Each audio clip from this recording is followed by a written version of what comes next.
Bonjour tout le monde, bienvenue au Bracket Show. Bonjour Eric. Bonjour Bruno. Ça va bien? Très bien, toi? Oui. Aujourd'hui, Eric, tu voulais nous parler de quelque chose qui est qu'on utilise pas mal tout le temps, mais peut-être pas à son plein potentiel, le breakpoint. Effectivement. On a tous utilisé les breakpoints dans nos applications, puis on a tous vécu le cas où une partie de notre application part en boucle, puis là, on veut l'arrêter, mais le problème, c'est quand on met un breakpoint, mais là, ça part dans une itération, puis là, il faut faire des F5. On fait F5 jusqu'à temps qu'on arrive là, sur la de 20e itération qu'on voulait. C'est ça. Puis là, on essaie de débugger ça, puis là, tu recommences 3-4 fois de suite, puis là, maintenant, tu es tanné de faire des F5, là, tu enlèves tes breakpoints, puis là, tu passes tout droit. Ça crée tout plein de choses. Fait que ce qu'on va essayer de faire aujourd'hui, c'est vous montrer un petit peu les avantages, puis comment on peut, utiliser le breakpoint, mais un peu ses stéroïdes, avec un petit peu plus de fonctionnalités. Parfait. Donc là, Eric, breakpoint, c'est stéroïdes. Ouais. Tu m'as accroché là-dessus. Je te laisse me parler un peu de ce que tu as mis en place pour regarder ça. J'ai monté un petit scénario très simple. J'essaie d'avoir tout à l'écran pour vous montrer le cas que j'essaie de vous montrer. Un petit test qui fait juste exercer mon code, rien de bien compliqué. Ici, j'ai un bout de code qui fait juste itérer à travers une liste de strings. Bon, j'ai mis des villes, ça répète n'importe quoi, ça pourrait être plus ou moins complexe. Le but n'est pas tant le code, mais plus comment on va mettre des breakpoints là-dessus. Ouais. Donc moi, ce que j'aimerais, c'est débugger mon application au niveau du write-line ici, parce que je m'attends à ce qu'il y aurait un problème sur une des villes dans mon scénario quelque part, puis je veux juste débugger pour cette ville-là. Donc je mets un breakpoint ici, puis là, je dis, OK, je vais exécuter mon test en debug, parce que je veux que ça break sur mon breakpoint. Là, on est en train de regarder le cas classique. Le cas classique. Là, on arrête là. Donc là, ça break sur ça ici, puis là, on voit ici on est arrêté. Quand même, maintenant, Visual Studio 2017 nous aide beaucoup avec un petit peu d'annotation dans notre code. On voit qu'on est breaké sur ici CT, puis il nous donne un petit peu de choses, d'informations. Si je fais F5, je vais passer à la prochaine. Mais tu es quand même obligé de faire F5 puis de manuellement y aller jusqu'à temps que tu arrives à... Disons que mon scénario, ça serait que j'aimerais ça débugger Ottawa, par exemple. À ce moment, au moment d'Ottawa, il y a quelque chose qui se passe que je ne comprends pas, puis je veux voir c'est quoi le problème. Fait que là, il faudrait que je fasse des F5 jusqu'à temps que j'arrive à Ottawa, puis c'est un peu long. Puis des fois, l'exécution en F5 comme ça, c'est long parce que là, ça passe un paquet d'autres affaires. Puis en plus, peut-être quand même, ce breakpoint-là, il va aller dans un autre bout de code qui va avoir d'autres breakpoints parce que tu veux l'arrêter ailleurs, puis c'est un peu compliqué. Fait que ce qu'on va faire ici, c'est qu'on va l'arrêter. Il y aurait même le scénario typique où là, tu aurais pesé un F5 de trop, tu as passé tout droit, puis il faut recommencer. Tu peux pas en Ça nous arrive tous. Donc, ce qu'on va faire, c'est qu'on va remettre le breakpoint ici. Mais ce qu'on ne sait pas, la plupart des gens, il y a plusieurs façons de... Je vais juste remettre... Fermer les tests. Fermer les tests ici. Quand on met notre souris sur le test ici, sur le breakpoint ici, on a aussi les settings. Et puis, on peut désébler ce breakpoint-là. Mais aussi, on peut aller avec le bouton de droit qui a les mêmes options. Donc, si on va ici avec settings pour le breakpoint, ça nous affiche deux nouvelles choses qu'avant ça, on n'avait pas. C'était conditions puis des actions. On va regarder pour les conditions, par exemple. Ce qu'on aimerait faire, c'est que notre test arrête une fois qu'on arrive sur la ville Ottawa, par exemple. Donc, ce qu'on peut faire ici, on peut mettre une expression qui va être vraie à un moment donné. Donc, ici, je vais dire city égale... OK, puis on a même l'IntelliSense. Donc, c'est vraiment complet là-dessus. Oui, là. Exactement. Ottawa. Donc, je fais une comparaison de ça ici. Donc, mon breakpoint va s'arrêter seulement quand l'expression va être vraie. Ça pourrait être quand elle l'a changé aussi.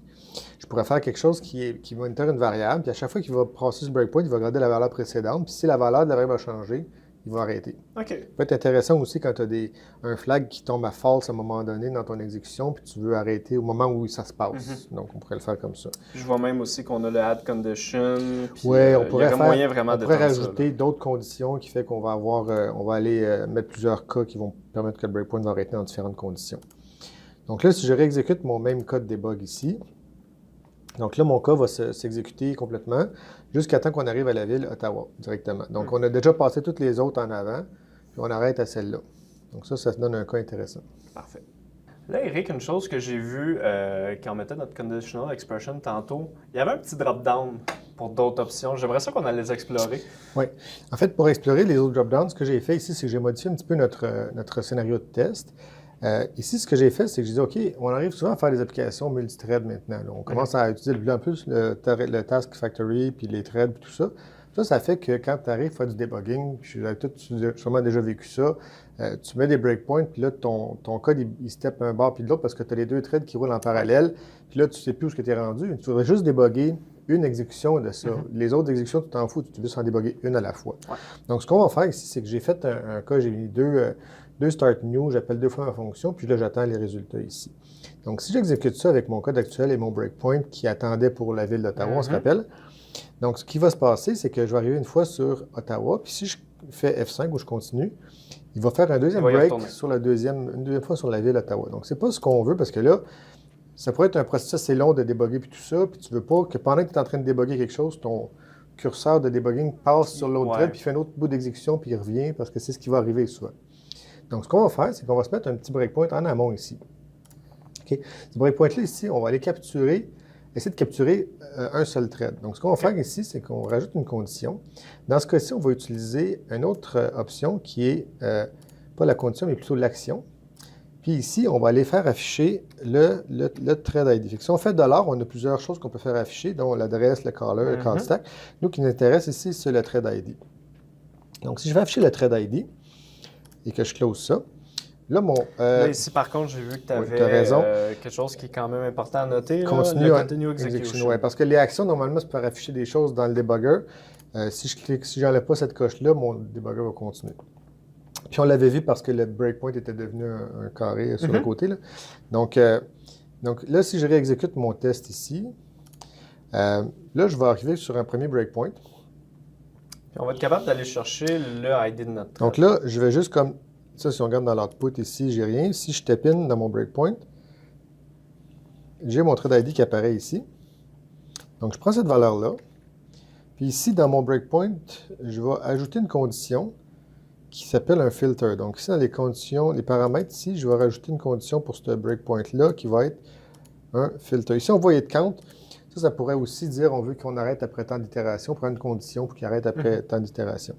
Donc là, ici, je veux que mon thread ID soit égal à ce que j'ai fait. Fait que si je prends mon thread ID, puis qui est égal à la valeur que j'ai pris dans le debugger, donc là, j'ai deux conditions pour ce breakpoint-là qui soit arrêté. Donc, pour ce thread-là précisément. Pour ce thread-là. Donc là, si je fais continuer, je vais juste fermer ça ici. Je vais continuer l'exécution, donc je fais un continu. Mon process, là, c'est juste le premier continu. Là, on a vu qu'il était revenu au deuxième appel de la méthode. Donc là, on aurait probablement dans le output le deuxième ID de thread. C'est ça, ouais. Si on regarde l'output, ici, on a le deuxième thread. Nous autres, on va débugger le premier. Fait que là, on est rendu dans le deuxième thread, mais dans le thread qu'on veut avoir, en fait. Parce qu'ici, si on regarde, on est dans Ottawa, OK? Puis, si on demanderait le thread ID, on est sur le bon thread ID ici. Puis si on continue, évidemment. Si je continue, ce breakpoint-là va être hité une seule fois parce qu'il est spécifique à un thread ID presque particulier. Là, Eric, j'ai vu rapidement, on a rajouté les actions pour permettre d'aller chercher notre thread ID. Là.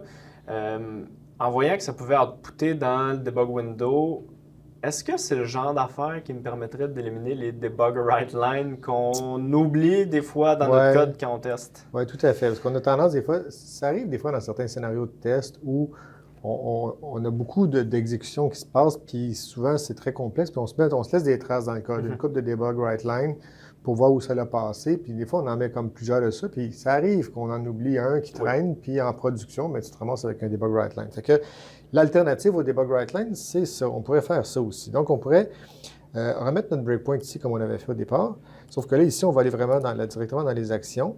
Dans les actions, tantôt, on est servi ici pour écrire le thread ID. Mais il n'y a rien qui nous empêche d'aller chercher plein d'autres choses. On a vu dans les fonctions ici qu'on peut aller chercher l'adresse, le caller, le call stack, plein de choses. Mais ce qui est quand même intéressant, c'est qu'on peut aller chercher aussi des choses comme une valeur de variable, puis on a l'intelligence en plus pour s'aider. Là, j'ai vu par contre que tu as mis des brackets, des accolades. Oui, des accolades, c'est ça. C'est un peu la façon de définir les strings. C'est un peu le même concept que le string interpolation. Donc, tu peux mettre dans les strings, c'est comme du code qui va être évalué, donc ça vient de ton application directement. Fait que si je fais afficher les cities dans cet exemple-ci, par exemple, et puis que là, j'exécute. Là, tu as laissé le continue execution. Donc, ça va vraiment, il va rouler le test, ça va sortir. Puis on voit que le breakpoint ici, il est comme un petit peu carré, fait qu'il nous donne l'idée que ça veut dire qu'il n'arrêtera pas, en fait, qu'il ne va pas breaker finalement. Fait que si je regarde mon output au final. On lui laisse le temps. Donc ici, j'ai l'output des cités qui se sont fait. Ouais, là, il a fini les tests pour vrai. Donc mon output au final, il contient la liste des villes qui ont été affichées. Fait que si j'avais une trace un peu plus compliquée, peut-être que j'aurais pu faire quelque chose aussi, dire, je voudrais peut-être faire afficher le city length aussi dans le debugger. Fait que je peux quand même arriver ici puis dire, c'est du code au final qui s'exécute entre les accolades. Fait qu'ici, je pourrais dire, city.len. J'ai l'IntelliSense de la même façon que Bon, même principe que tu aurais eu justement dans ton debug.writeline. C'est ça, tout à fait. Donc, c'est vraiment bien intégré dans le code. Puis ça nous permet de débugger des choses. Souvent, une propriété, par exemple, là, c'est facile, une propriété lent, mais souvent, on a une propriété qui est une méthode. Puis quand tu inspectes la variable, tu ne vois pas le contenu de cette méthode-là parce qu'il faut t'appeler la méthode, puis là, il faudrait que tu aies... Ça permet de tracer le contenu de l'appel d'une méthode facilement en l'appelant directement comme ça. Fait qu'ici, on va avoir les villes avec leur longueur. OK. Par contre, en faisant ça, en préparant la démo, je me suis rendu compte d'un petit problème. Puis là, ici, je vais passer à la même version de ce code-là, mais dans une application .NET Core. Donc là, on était dans une application .NET Framework. Ça fonctionne super bien, même chose. Ici, j'ai le même code en .NET Core. Je peux vous montrer l'action ici qui fait afficher, bon, ici, je vais chercher le color, la city. Un peu plus de détails. Plus de détails, mais au final, ce qui m'intéresse, c'est le city ici. Puis, si j'exécute ça en .NET Core, on s'est rendu compte qu'il y a un petit bug. On dirait que c'est peut-être l'initialisation du debugger qui a un problème. La première fois qu'il va rentrer dans cette espèce de breakpoint-là, il va nous générer une erreur dans l'output qu'on va aller voir tout de suite. Donc, si on va voir l'output, si on regarde ici, la première instance, il nous a retourné cette erreur-là. On fait une couple de recherches, mais je n'ai pas trouvé la solution encore. Là, il semble y avoir un bug au niveau du framework pour l'instant. Mais pour le reste, ça fonctionne. Donc, à faire attention, mais en le sachant, si on arrive à l'utiliser, ben c'est facile de voir qu'est-ce qui se passe, Tout à fait. pourquoi ça a fait ça. Là. Tout à fait. Là, on a déjà vu pas mal d'affaires sur le breakpoint. T'en as-tu d'autres dans ta manche, des surprises là-dessus? Il y en a une petite chose qui peut être intéressante. Scénario classique, on met des breakpoints partout dans une application. Puis à un moment donné, ils sont difficiles à retrouver. Quel breakpoint est où, puis qu'est-ce qu'il fait. Puis des fois, on aimerait ça les garder parce qu'on sait que, on le fait déjà, soit dans le menu des bugs ici, on peut dire qu'on peut aller disabler les breakpoints. Donc, ça les disable, mais ça les enlève pas. Ils restent là. On peut aussi le faire unitairement avec un breakpoint en particulier, dire je veux juste disabler ce breakpoint-là aussi. Mais une des choses qui est intéressante avec les breakpoints, c'est que si on a plusieurs dans l'application, tu aimerais peut-être les nommer. Puis ici, on a la possibilité de faire un Edit Label. Puis ici, on peut mettre un texte à ça. Donc, ce texte-là, quand on l'ajoute, ce qui est le fun, c'est qu'après ça, si on en avait plusieurs breakpoints, puis je pourrais en mettre un autre ici qui n'a pas de nom. Si je vais dans le menu, dans la fenêtre Debug Window pour voir les breakpoints, ici, on a une liste de tous les breakpoints avec l'emplacement du fichier, mais le label qui est intéressant. Ce qui est intéressant de ça, c'est que, il y a des breakpoints, des fois, tu veux garder, puis tu as une raison spéciale de l'avoir là, tu pourrais le définir là. Surtout des breakpoints, quand tu t'es mis à faire de la configuration dessus, puis tu as mis, mettons, un peu de logique, j'ai mis des actions, des choses. Certaines conditions très précises. Tu ne veux pas les enlever. Ouais. Ici, tu peux facilement enlever tes breakpoints qui ne sont pas marqués par des choses. Fait que celui-là, je l'enlève. Mais tu voudrais garder les breakpoints qui sont intéressants pour toi. Donc, cette vue-là, peut-être peu de gens l'utilisent, mais c'est intéressant quand même pour voir tous les breakpoints de l'application dans un seul coup d'œil. Oui, c'est pas quelque chose nécessairement qu'on va utiliser tout le temps, parce que je pense que ça va être rare qu'on va avoir multitude de breakpoints à garder, mais j'avoue que dans certains cas, ça peut nous aider à se retrouver des fois dans des affaires peut-être un peu trop complexes. Oui, effectivement. OK. Excellent. Je pense, à moins que tu aies d'autres choses, je pense que ça conclut les breakpoints. Ça fait le tour. OK.